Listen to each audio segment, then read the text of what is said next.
ลูกหลามาหมอพูดยังบ่ทันเอาเมียหั่นแม่นแหละถูกต้องเขาบ่ได้จะเอาเมียถ่าอยู่เอาไปบ่ได้แล้วหลานโดยอันไหนคือผู้หลักผู้ใหญ่มาแต่เมืองซิโนแต่อเมริกาตะดงอ้อนแต่เบาแซนก็เฮ็ดเฮือนให้ดาลูกเบาแซนตะดงอ้อนเก่าเด้อเบาแซนไปเร่งสนุนนั่นมาสนับสนุนช่วยเหลือ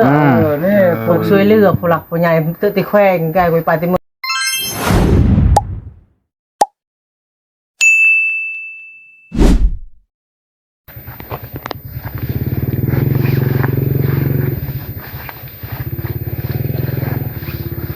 ป้าตน้องสะมันเอกะพาบอสวนเพิ่นมาพาธุระไปให้พี่น้องพาบอสวนมาธุระสบายดีน้องมาหอดเที่ยงหน้าเราอยู่หน้าคือว่าลุงจันไทยลุงจันไทยจานใหญ่ผู้สูตรปันกับลุงทิดค่ำเด้อก็เว้ากันแล้วเพิ่นก็ตกลงแล้วอันนี้ก็ว่าลุงใหญ่ผู้อันนี้คือว่าจันใหญ่ชุดจันไทยนี่ไปหาไปขึ้นไปทางเทิงดีกว่าพี่น้อง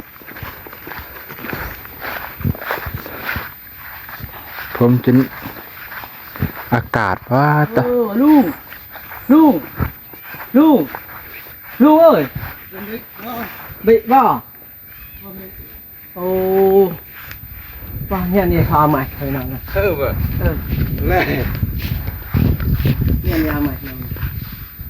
เอาใหม่จะกันเจ้าหรือเปล่าลุงเพิ่นกำลังนอนแท้พี่น้องสวัสดีหัวหน้าตะขอเพิ่นเฮ็ดใส่น้ำมาจับแม่ตั้งนั่นวิตะเช็ด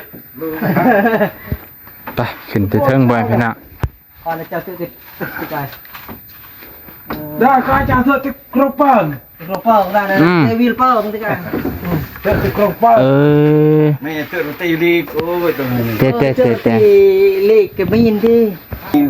ไปโอ้ไม่นั่นน่ะลุงจ่าเจนยาวบนปลาเตอร์บชละให้กระดีได้ตาละเมละยุเซินยั่วอะไรช่วยยั่วมาได้เบิ้ลมาได้เบิ้ลกูอันนี้อากาช่วยอากาไปออนไม่ปะชุดรวีออนปะที่ปะเบิ้ลบ่ไม่ปะปะเบลชุดรวีออนฮะชุดรวีไอมาปะเบิ้ลชุดรวีไอเบลไปผูกแขนวิลทพะปะไงปะบนดังปะโอ้ยไปบ่ได้แล้วไปบ่ได้ไม่ใช่ตัวกอนที่ไม่ไปดังปะแบบอัศบุมโอ้หัวเข่าลูกบาโอเคตัวกอนปลาจืดโอ้กระดูกดังปะอันเนี้ยโอ้เราไปบ่ได้บัดนี้ก็ไปฮอดเฮือนอาจารย์แล้วอันนี้คือว่าลุงจันไทยเพิ่นและสูตรหมดแถวนี่สุดกับเพิ่นและดังเฮาติอยู่นี่นะยืนก็บ่ได้อาเจ้าเลือตาในต้นแข่งฮอดกูได้อันนั้นได้ลูกป่วยปลายจุงไม้ดังติช่วยก็ค่อยอ่อนไม่กบใช่ไหมดังเจออันปลามันรถปลิดปลาแบบเบิ้ลปลาอ้าวอันไหนเนี่ยเป็นอะไรฉันดุเลยปลาแต่บ่ได้เจ็บบ่จับนี่บ่ได้เจ็บโอ้ต้นที่ไม่ใช่ท่าต้นที่เนาะต่บ่ได้เจ็บที่เนาะมันหลุดมันเป็นแตกกันนะลุงโอ้มึงไงจนอันช้ำเนี่ยอันนี้เครื่องตกคันได้ข่าวอยู่พุ่นว่าตกรถทำบิดตกรถมาแต่บ้านจักสันสัตว์ตัวที่รับแต่ไงหนูกระโตพี่ตัวพี่หนูคือเก่าอยู่กระโตถ้าเราเลยน้องไปชัดเวเก้าหักชื่อไม่ตรังเปาะไปชัดเตะตรังเปาะอะไรอันนี้กูอยากเทศไฮนี่คือว่าลุงทิดคำไปเฮียบ้าอะไรกันนี่แหละว่าสิเอาเจ้ากับเล่าหัด2 คนนี่สิเอาเล่าเจ้ากับลุงทิดคำฮันเจ้าผู้ใหญ่สุดๆฮันก็เจ้าก็เจ็บหัวเข่าเลยไปบ่ได้รถตกคันได้เลยขาหักหลังได้เราไปบ่ได้แล้วลานหนึ่งโดยอันนี้คือผู้หลักผู้ใหญ่มาแต่เมืองซิโนแต่ แต่อเมริกาตะดงอ่อนแต่เบาแซนก็เฮ็ดเฮือนให้ดาลุงเบาแซนตะดงอ่อนเก่าเด้อเบาแซน ไปเร่ง สนุนนั่น มาสนับสนุนช่วยเหลือ นี่ พวกช่วยเหลือผู้หลักผู้ใหญ่ตึกติแขวงใกล้ไปติเมืองสิ อันนี้ลูกแพ้นี่ ๆแน่ นี่หั่นลูก ลูกพระอาทิตย์ค่ ลูกคิดครับมัน ล้านคิดค่ ำลูก ำลูก โดย ลูกหลา มาหมอพูดยังพระเอาเมียฮะ แม่นแหละถูกต้อง เขาไม่ได้จะเอาเมีย ถ่าอยู่ ใช่ว่าทิศค่ำมาเฮาว่าป้าเมีย บ่ได้ บ่บ่ได้ปะ โอ้ กลับมาใหม่แล้ว กลับมาใหม่แล้ว กลับเอามาอีก แม่น มาอยู่นำกันแล้ว อันไหนเก คอยนี่ถูกถูก โอ้ย่างบ่ได้ เมีย นะอ่า เจ้ากับกะ แล้วอะไรล่ะโดยคอย ไปบ่ได้ อันนี้บ้านนาวาก็มาเมื่อกี้นี่ โอ้ มาเอาเจ้านี่ อยากให้ไปแต่งแก่เขาว่าไปบ่ได้ แล้ว ไปบ่ได้คอยชิมาแก้อยู่พี่ เออ ชิมาเฮ็ดอยู่พี่ ได้อยู่ เออ อันนี้ เขาชิมามันชิกลับกรุงเทพ โอ้เด้อ มันชิกลับกรุงเทพลูกแม่บักดำบางเชียงกอยนะก็มานี่มือน่ะมือจุนนี่มือวันประหัสน่ะ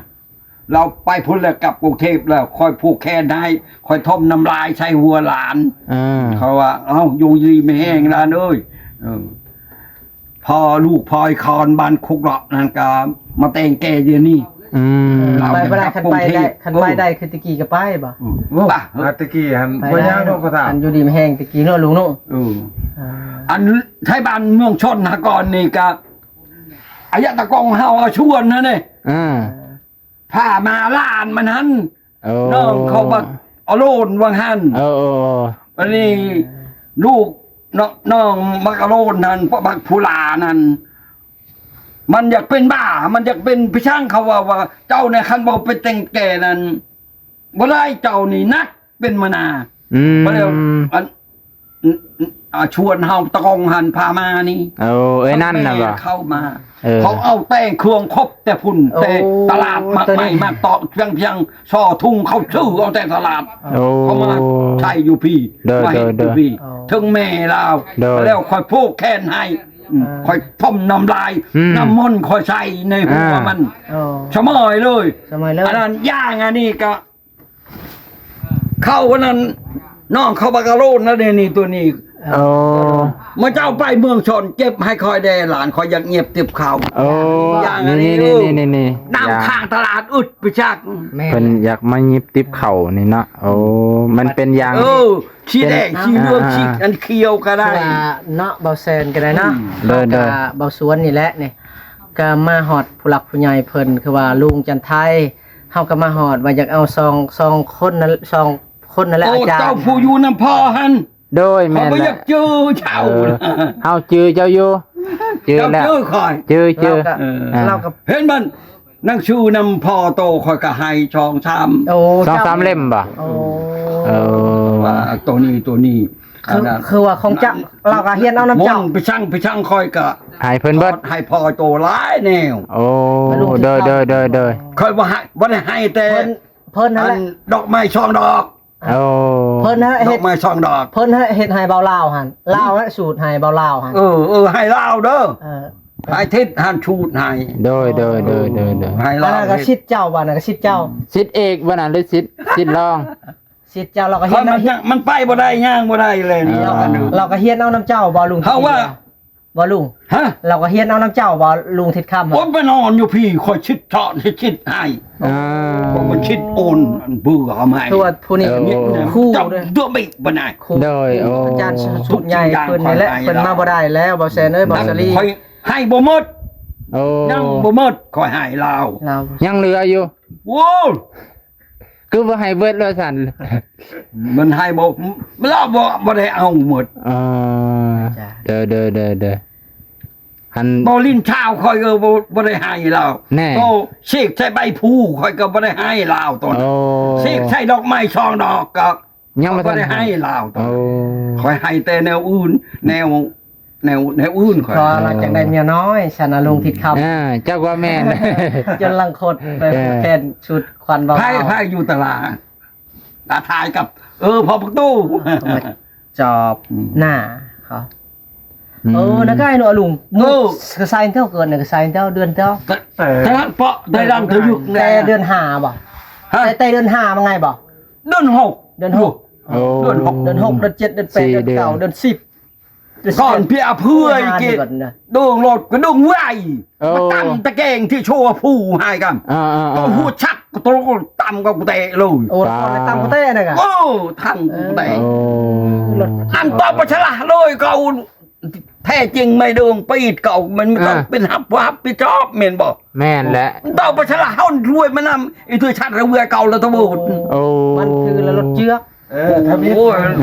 ตั้มตะแกงรถตั้มตะแกง ตำงัว อย่าในโชว์บัวผ้า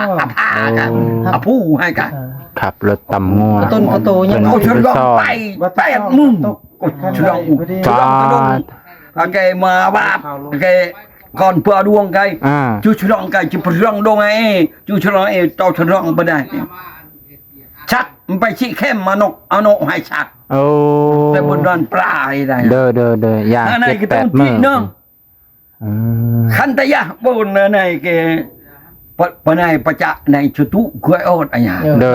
เศร้าได้มามัดได้ เมื่อดังหรือเมื่อบุญ เด้อ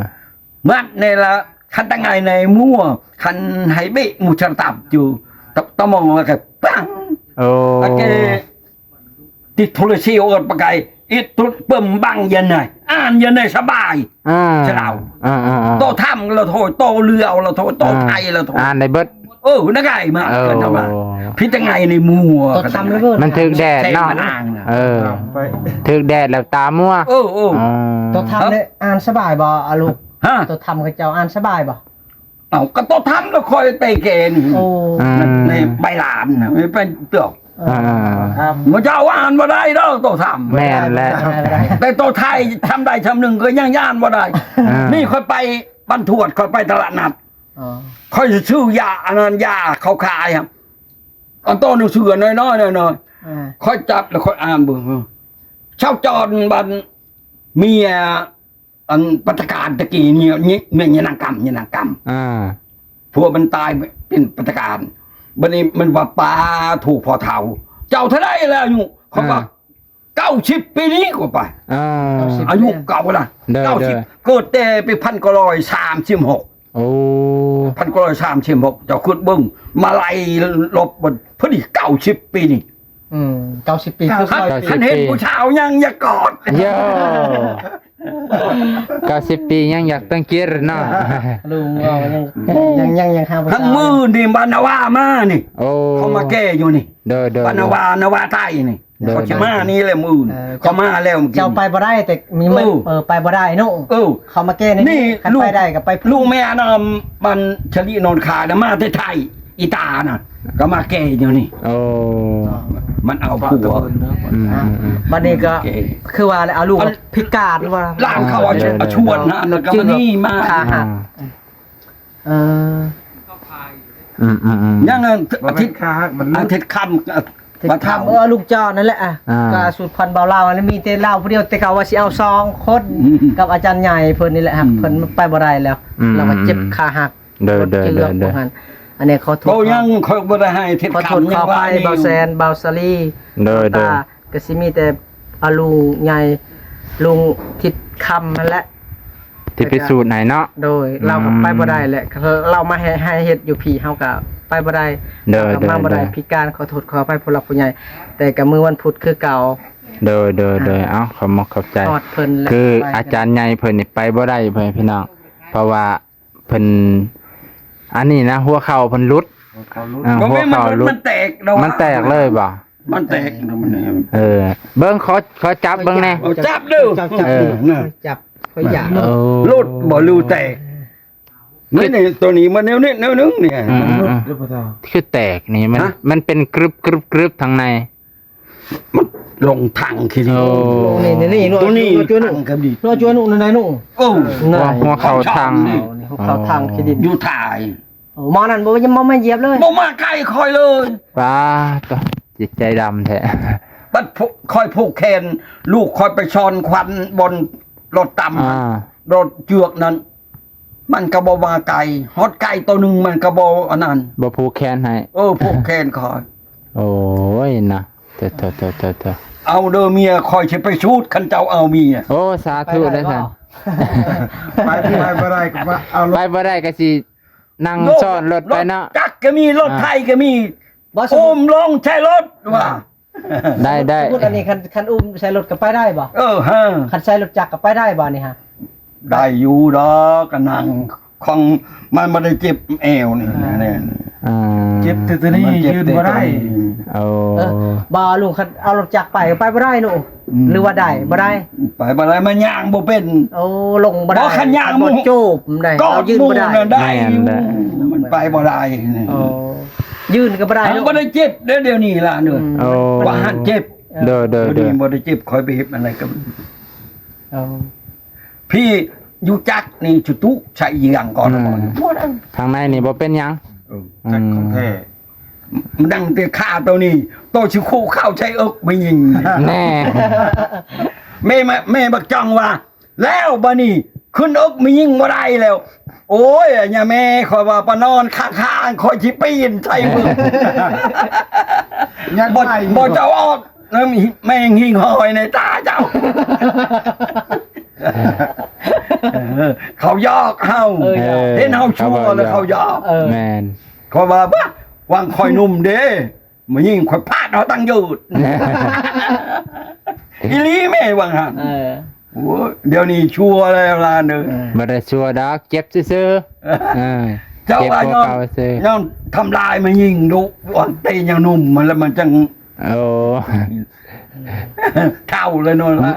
เท่าแล้วเพิ่นบ่อยากให้เฮ็ดเนาะเพิ่นก็ลงโทษทางนี้บ่เออ อันนี้ขั้นกอดกงไม้กวกตอกนี่ยืนได้อยู่ โอ้ ขั้นคือนี่กอดรามนี่อยู่ย่างได้อยู่นี่ปีนี้ปีใหม่นี่เพิ่นเปิดตู้อยู่บ้าน มีติตีน มีแต่ตีนติง เด้อมันเป็นดก อ่า เป็นดกเวไปก็เอาลุง